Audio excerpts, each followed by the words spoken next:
आज डे 3 है और सुबह के 4:30 बजे हैं। इस वक्त हम हैं सोलापुर के अंदर। कल बहुत लेट हो गए, रास्ता बहुत ख़राब था, धूले से लेकर के और सोलापुर हाईवे पकड़ने तक बहुत ही गंदा रास्ता था।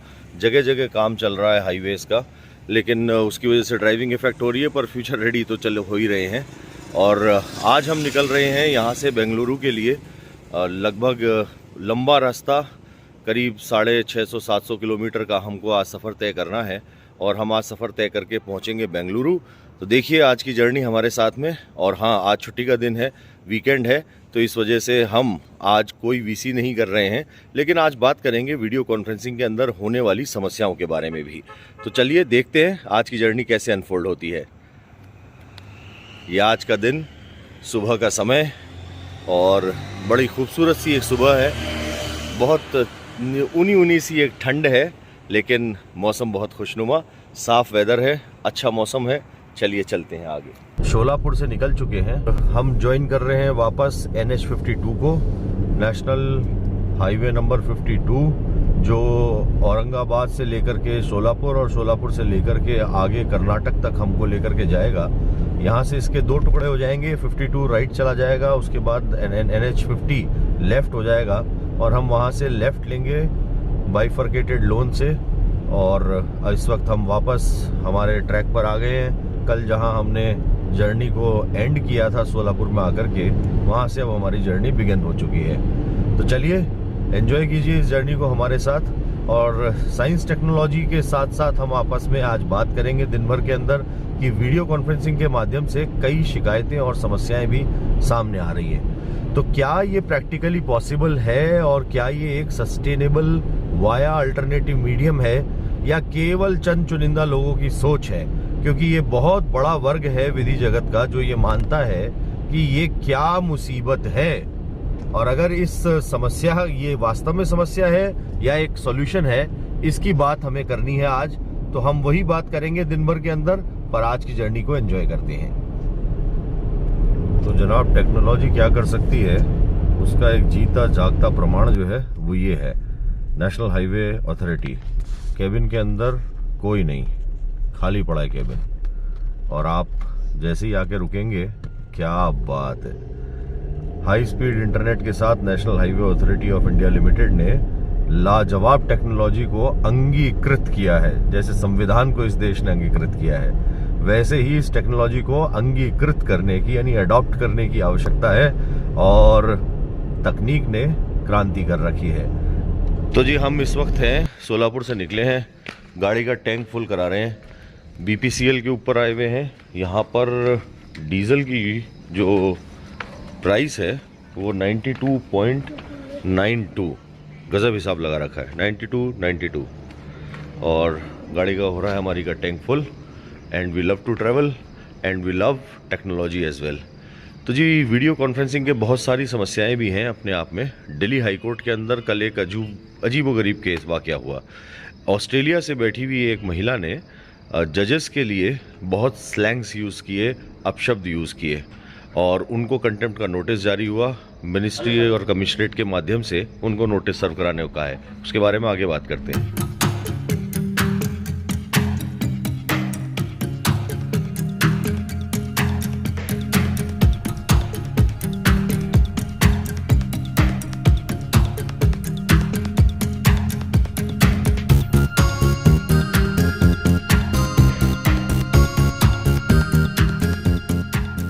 हमने ट्रैवल करते करते कर्नाटका को टच कर लिया है, और कर्नाटका आने का सेलिब्रेशन कौन कौन करेगा?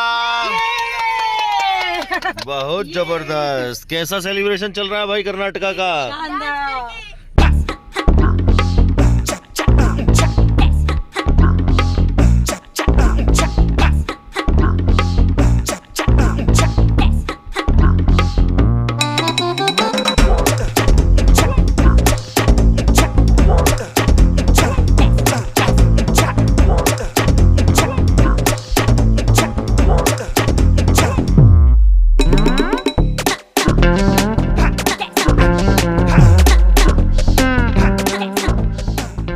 तो दोस्तों, हम आ गए हैं कृष्णा कावेरी नदी के शहर कर्नाटका में, और मेरे पीछे आप इस वक्त जो देख रहे हैं ये है कृष्णा नदी।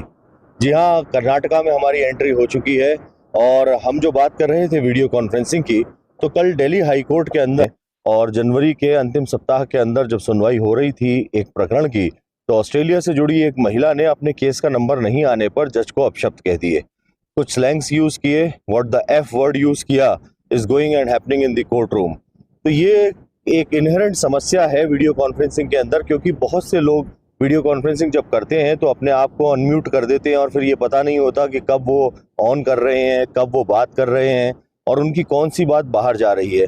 आपके मन में अपना चिंतन, अपने विचार हो सकते हैं, लेकिन सवाल ये है कि क्या आप कोर्ट के खिलाफ इस तरीके के अपशब्दों का इस्तेमाल कर सकते हैं? बिल्कुल नहीं। कोर्ट के अंदर आप न्यायपालिका की जब तक गरिमा को बरकरार नहीं रखेंगे तब तक समस्याएं यूं ही बनी रहेंगी।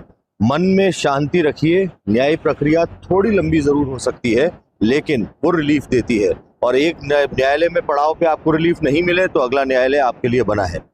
जी हाँ, तो ये तो बात हुई वीडियो कॉन्फ्रेंसिंग की। तो आज के दिन की बात करते हैं। आज है तीसरा दिन और हम निकले हैं कावेरी के नदी के और कृष्णा नदी के इस शहर कर्नाटका के लिए।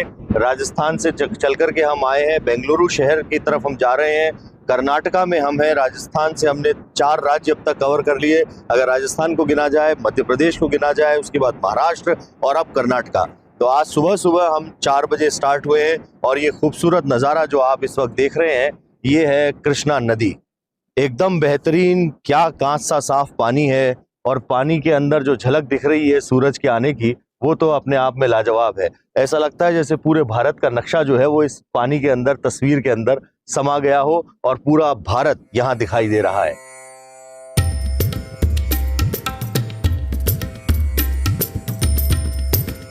चलते हैं अब आगे, देखते हैं आज का सफर कैसा होता है।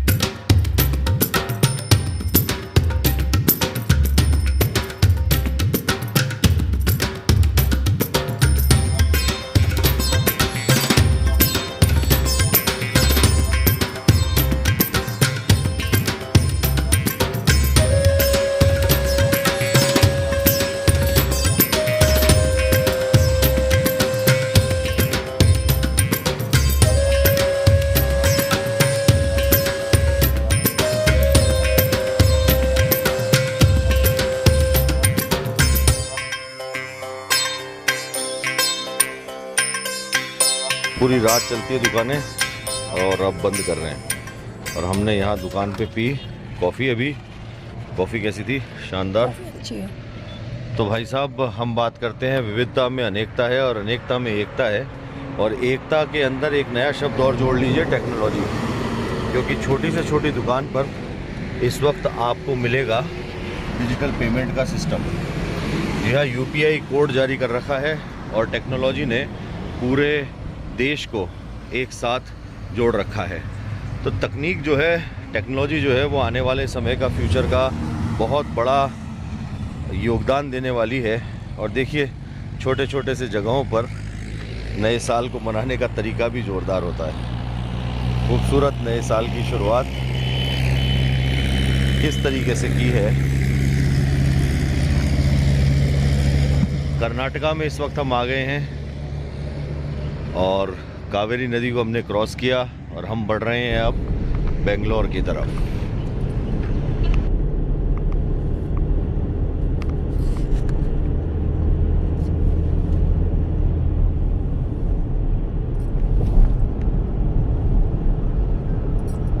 छोटी सी ये सुरंग ज़रूर है, लेकिन फिर वही बात, तकनीक का बेहद खूबसूरत इस्तेमाल है।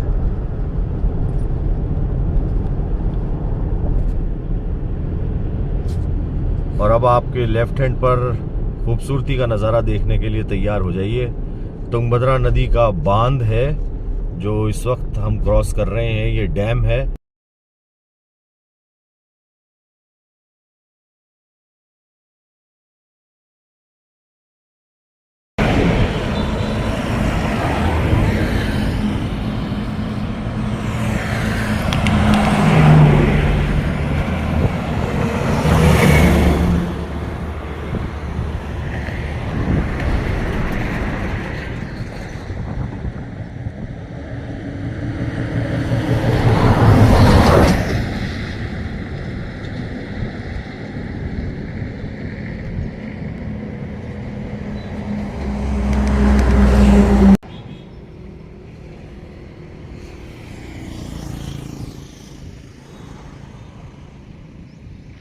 है हम्पी एक्सप्रेस हाईवे और ये खड़ी है हमारी द बिग जायंट और ये है उतना ही बड़ा जायंट डैम।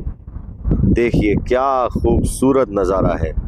तुंगभद्रा नदी को बांध दिया गया है, इसलिए बांध, और इसका लेवल अभी काफ़ी पीछे जा चुका है, वरना ये लेवल बहुत आगे तक आ जाता है।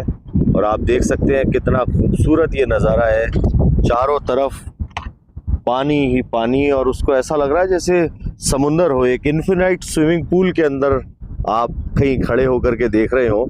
वहाँ दूर बोटिंग भी हो रही है और तुंगभद्रा नदी का ये डैम, एक बड़ा प्यारा खूबसूरत गार्डन इसमें चारों तरफ दे रखा है जहाँ आप इसको एंजॉय कर सकते हैं। बहुत प्यारी हवा यहाँ इस वक्त चल रही है, अगर मैं दिखाऊं आपको तो देखिए क्या खूबसूरत हवा है। खजूर के पेड़ों के पीछे से झांकता हुआ सूरज भी अपने आप में एक अलग ही कहानी कह रहा है। इतनी खूबसूरत समय, इतने खूबसूरत टाइम पर हम आए हैं। यहाँ का प्लेजेंट वेदर है, एकदम बहुत खूबसूरत समय है।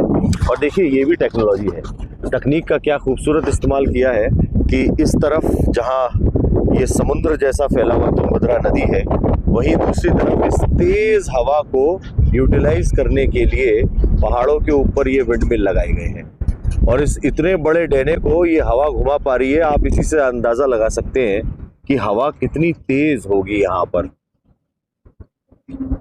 सारे पेड़ हिल हिल के इस बात की गवाही दे रहे हैं कि तकनीक जो है वो लाजवाब है और टेक्निक से ही जीवन में बहुत सारी चीज़ें इम्प्रूव हो सकती हैं, टेक्नोलॉजी और टेक्निक दोनों मिल करके। तो ये एक अद्भुत संगम इस चीज़ का।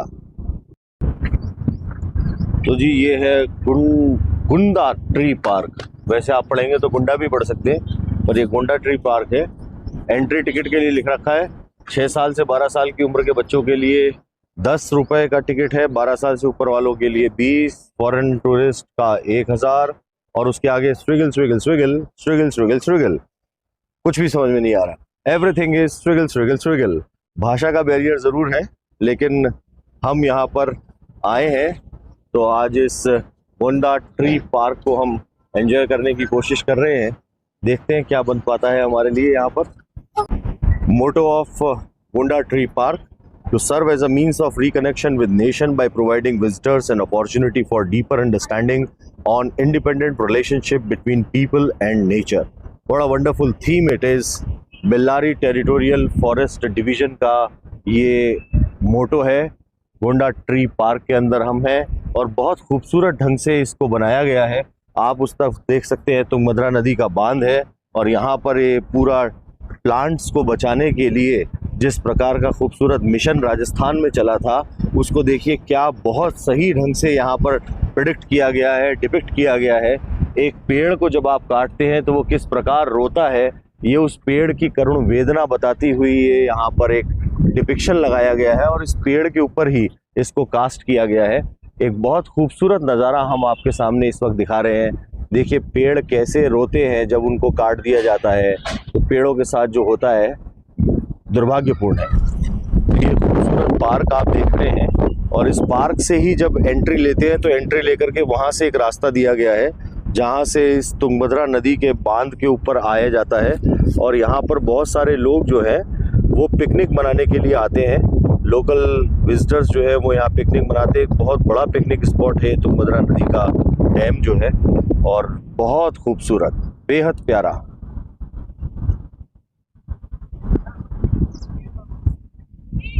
और कितना प्यारा इस जगह का यूटिलाइजेशन यहाँ पर किया गया है, ये भी अपने आप में एक देखने वाली बात है।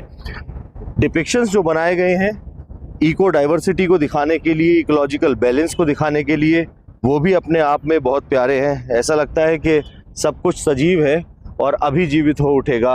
कार्निवोरस एनिमल का सेक्शन बनाया गया है, उसको कैसे दिखाया गया है वो भी अपने आप में बड़ा खूबसूरती से यहाँ पर दिखाया गया है। प्रकृति और जानवर साथ साथ इंसान का मेल मिलाप बना रहे, इसी में सबकी भलाई है और इसी चीज़ को बताता हुआ ये नेचर गार्डन है जो बनाया गया है। इसमें सारी फैसिलिटीज़ के नाम पर है आपके बैठने की जगह, कुछ यूरिनल्स, कैफेटेरिया, और एक प्यारा सा माहौल जिसको आप एंजॉय कर सकते हैं। और यहाँ पर प्रकृति का संविधान भी लिखा गया है, और वो आप संविधान प्रकृति का जो है वो हमारे भारतीय संविधान में दिया गया है, तो आप उसको भी यहाँ आत्मसात कर सकते हैं। गोंडा ट्री पार्क में कॉन्स्टिट्यूशन ऑफ इंडिया का एनवायरमेंटल पार्ट जो है उसको यहाँ आर्टिकल 51A(G) एंड आर्टिकल 48 वो यहाँ पर बताया गया है, और उसी ड्यूटी को फुलफिल करता हुआ ये काम यहाँ पर आपको सामने देखने को मिल रहा है। इंटरेस्टिंग फैक्ट ये है कि यहाँ का फॉरेस्ट एरिया लगभग 20% ज्योग्राफिकल एरिया कवर करता है, और कर्नाटका में 3.83 मिलियन हेक्टेयर फॉरेस्ट है। 3 मेजर रीजन हैं स्टेट के बायोडाइवर्सिटी के। वेस्टर्न घाट है, कोस्टल जोन है, ईस्टर्न प्लेन है, जो लगभग 1.20 लाख ऑर्गेनिजम्स का घर है। ये सारी चीज़ें यहाँ लिखी गई है। Karnataka forest is endowed with the rich wildlife habitating 21%, around 28,000 elephants of Indian population, elephant population resides in Karnataka। तो ये खूबसूरत तथ्य हैं। इस प्रकार की बहुत सारी चीज़ें आपको यहाँ गार्डन में देखने को मिल जाएंगी। तो एक प्रकृति के करीब आने का ये एक अपने आप में एक अच्छा ज़रिया है जिसको माध्यम बनाया जा सकता है। कर्नाटका में आपकी एंट्री हो गई है, इसका प्रमाण ये जा रहा KGF स्टाइल। मध्य प्रदेश में भी बहुत है ये विंडमिल्स जो है, MP में भी बहुत है, क्योंकि इस एरिया में हवा का वेग बहुत अच्छा होता है, तो ये विंडमिल्स बहुत काम में आती हैं। ये है बेंगलोर के लिए बड़ा खूबसूरत रास्ता है। बाहर की तरफ नज़र करेंगे तो आप देख पाएंगे कि कितनी खूबसूरती छाई हुई है। हाईवे बहुत प्यारा, पहाड़ की चोटियाँ भी एक से एक लाजवाब, विंडमिल्स चलती हुई, खूबसूरत सफ़र। आज का तीसरा दिन हमारा है और हम बेंगलोर के नज़दीक पहुंचने वाले हैं। बहुत जल्दी आपको कारण भी बताएंगे बेंगलोर आने का। और बेंगलोर जब हम आए हैं तो अभी ये जो समय है इसको भी यूज़ करेंगे। वीडियो कॉन्फ्रेंसिंग के ज़रिए हमारे कोर्ट की प्रोसीडिंग्स भी अटेंड करेंगे। लगातार हमारा काम चल रहा है, कॉन्फ्रेंसेस हम कर रहे हैं, अपने क्लाइंट से भी हम वीडियो कॉन्फ्रेंस के माध्यम से जुड़े हुए हैं, और आज ही हमने एक वीडियो कॉन्फ्रेंस के ऊपर काम किया है। तो हम यही कहते हैं आपको हमेशा कि अपनी टेक्नोलॉजी का इस्तेमाल करिए और तकनीक के साथ साथ अपने काम, लाइफ, पर्सनल लाइफ और ट्रैवल को एंजॉय कीजिए। देखिए क्या नज़ारे हैं और कैसे दिन अनफोल्ड होता है। बाहर खूबसूरती है, समय चल रहा है, सुबह से लेकर के दोपहर हो चुकी है और सूरज पूर्वांचल से अस्तांचल की ओर जाएगा थोड़ी ही देर के अंदर, लेकिन हम आज पहुंच जाएंगे Bangalore.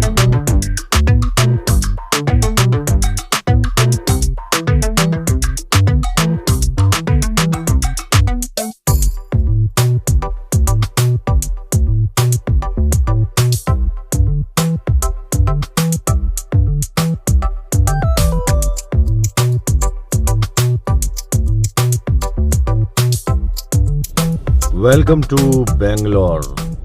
Jam, jam, jam. This is what Bangalore is. IT hub और कर्नाटक का हार्ट कहा जाए तो कोई बड़ी बात नहीं, लेकिन ट्रैफिक बेतहाशा, ज़बरदस्त जाम, no traffic rules, no traffic sense, just hurry, rush rush and rush. भाई के बड़ी बनी है। खुशी का ठिकाना नहीं है, ये देखो खुशी का ठिकाना नहीं है। जनता कितनी खुश हुई है। कहाँ चलना आएंगे? गाड़ी तो बात करने दो। चल करके आ गए हम। कितना चलिए है? 1999.3 किलोमीटर, 2000 किलोमीटर पूरा कर दिया। हम आ गए बेंगलोर, हमारे मित्र दुर्गा शंकर जी के पास। कौन है, क्या है, परिचय कराते हैं। अनवी दीदी का गिफ्ट कहाँ है सारा? अव्यांश भैया का गिफ्ट कहाँ है? ये लो, कब के बिछड़े आज मिले स्कूल फ्रेंड सारे के सारे। बेंगलोर आए स्कूल फ्रेंड से मिलने, बताओ।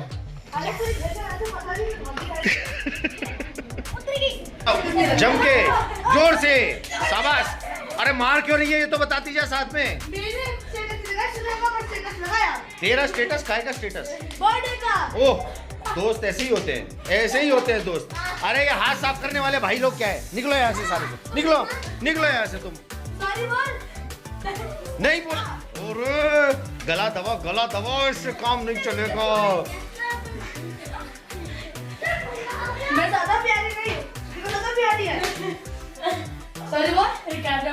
बेइज्जती हो गई।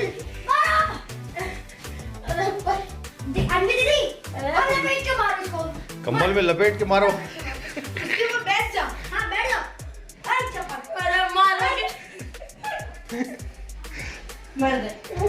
मर गई।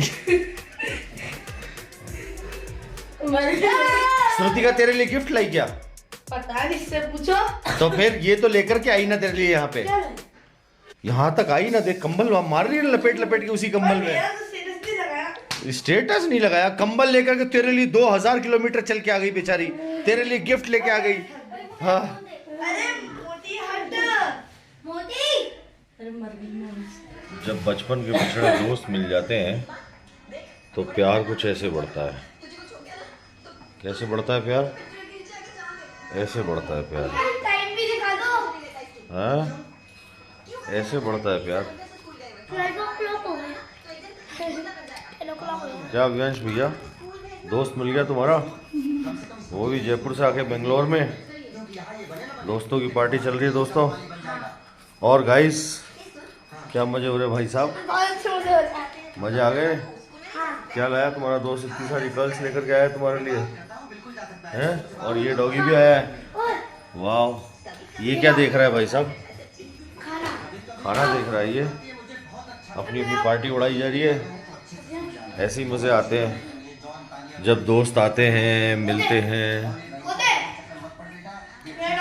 तो प्यार ऐसे ही बढ़ता है।